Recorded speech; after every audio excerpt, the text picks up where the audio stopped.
สำบายดีพี่น้องหลังบ้านจ้ามื้อนี้วันศุกร์บ่ได้ไปทำงานไปหาหมอเตรียมเสียเข้าในเฮือนนี่ได้2 กกตัวนี้บ่เอาดอกตัวนั้นตัวนี้ก็บ่ได้เอาตัวผู้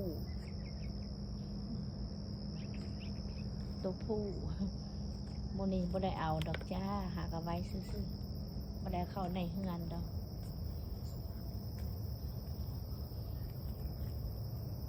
สิเอาแต่ตัวเดียวนี้เบิ่งทรง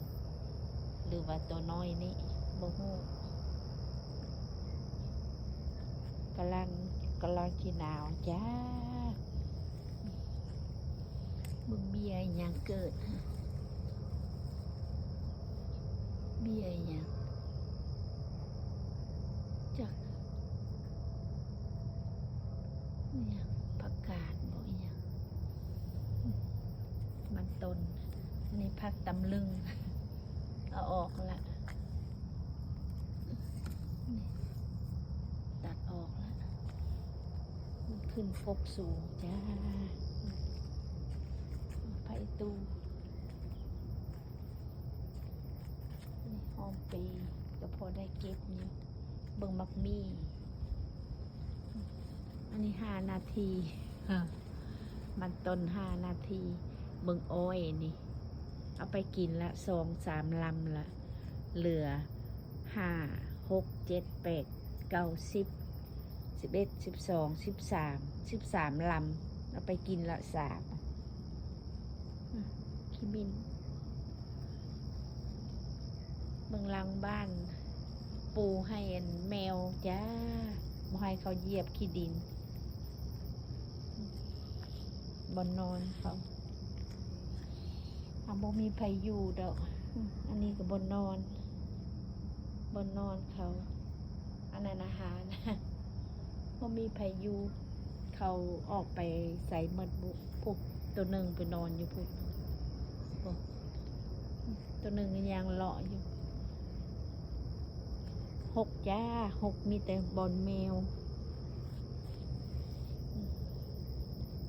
หนทางก็ปูด้วยพรมจ้า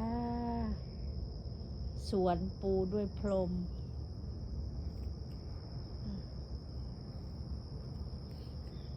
เว้ามากันยางมาเลยค่ะเบิ่งผักบุ้งพุดออกมาอีกผู้ฝนที่ตกกันบ่ตกตัวนี้ใส่ในขี้ดินจ้าสวยงามแบบมันสิหนาวละ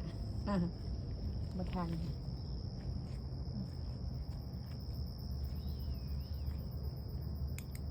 ผักแพรวก็งามมันนี่เอาเป็ดออกอยู่ศิลาไผ่เลิศก็งาม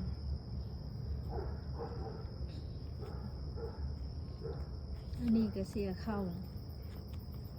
กันล่าลังเป็ดดอกบอกแม่จะไปถ่ายนี่โอ้ยบักอันนี้ใบตะเภางามไปเลยซุ่มนี่ยังบ่ทันได้ฮือดอกจ้า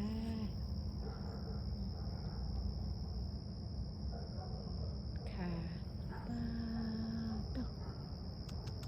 กินที่ทันอยู่บนนี้ที่ทันกินอยู่นี่เป็นดอกขันนาดตัวแก่จะกินกับตำมะละกอมันนี่โอ้ตัวนั้นกะ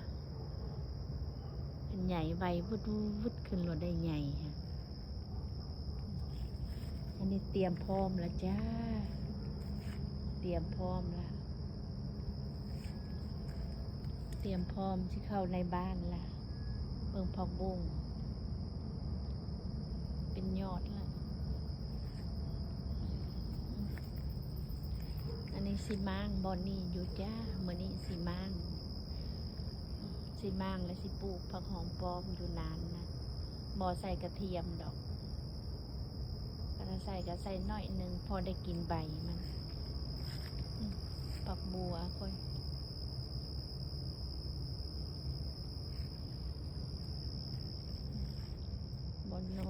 แมว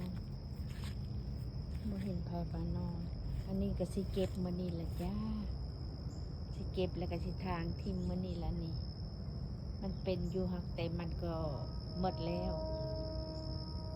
หมดซีซั่นละบ่ทันละทันแล้วหนาวละสิเก็บมื้อนี้ล่ะเป็นดี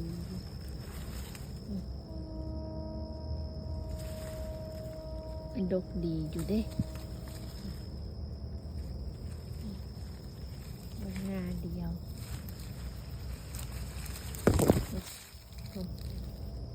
เป็นโอเคอยู่กินหนาวละจงไว้แต่กกเดียวนี่เย็นละจ้าจับมาละเย็นแล้วประมาณนี้ละสิบางบอลนี่อยู่มื้อนี้กันฝนบ่ตก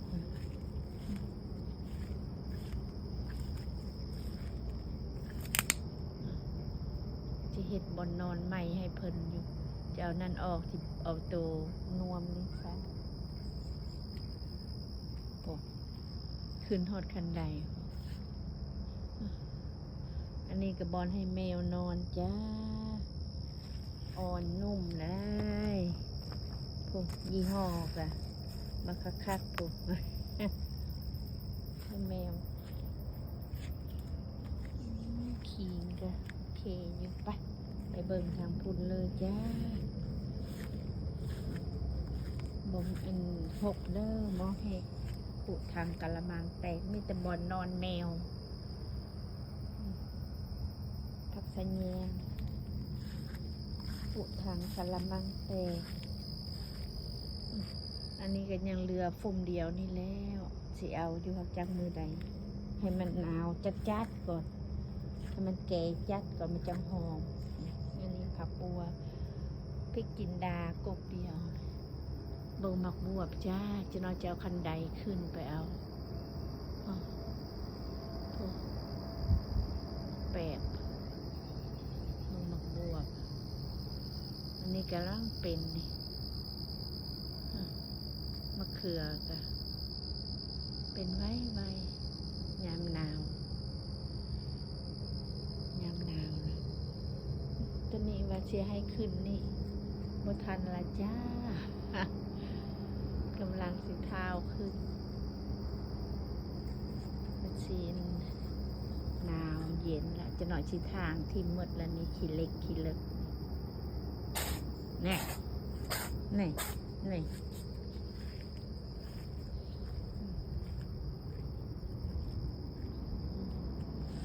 ยอดตำลึงด้วยหนาว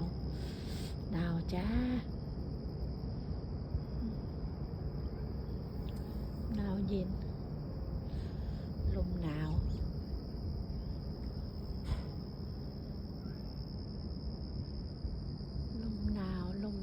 เย็นโอ้ยยอดกำลังงามยอดผักใส่แห้งหนาวแห้งงามได้นี่จะเก็บมื้อนี้แหละไปหาหมอก่อนจ้าไปหาหมอมาแล้วสิเก็บ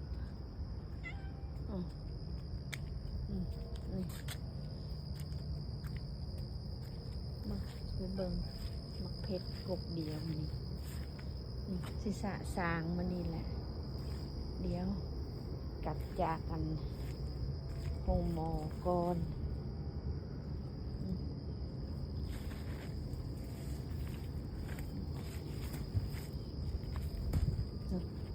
เบิ่งมักพริก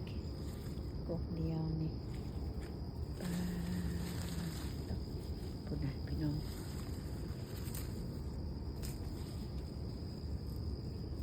กบเดียว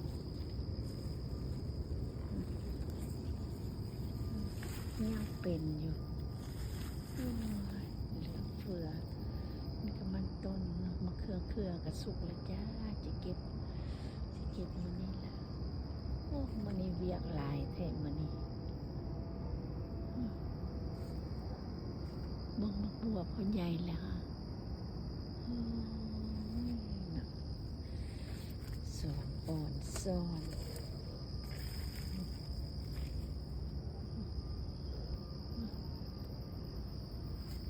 ประมาณนี้ละจ้า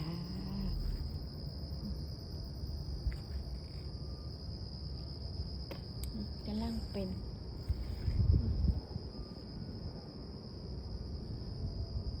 เพราะว่ามันอันนั้นมันเละ บ่ได้กล้าโดนนะมันเป็นซ่าจะพักว่านอันนี้ก็เป็นจนสุดเลย เก็บเถื่อละถ้วยก๊กเดียวนี่ก็เบิ่งนี่ก็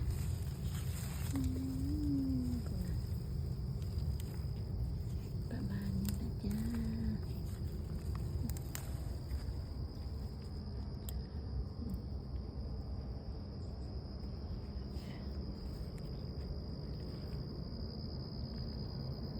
โอเคถ่ายสวนให้เบิ่งเท่านั้นละจ้า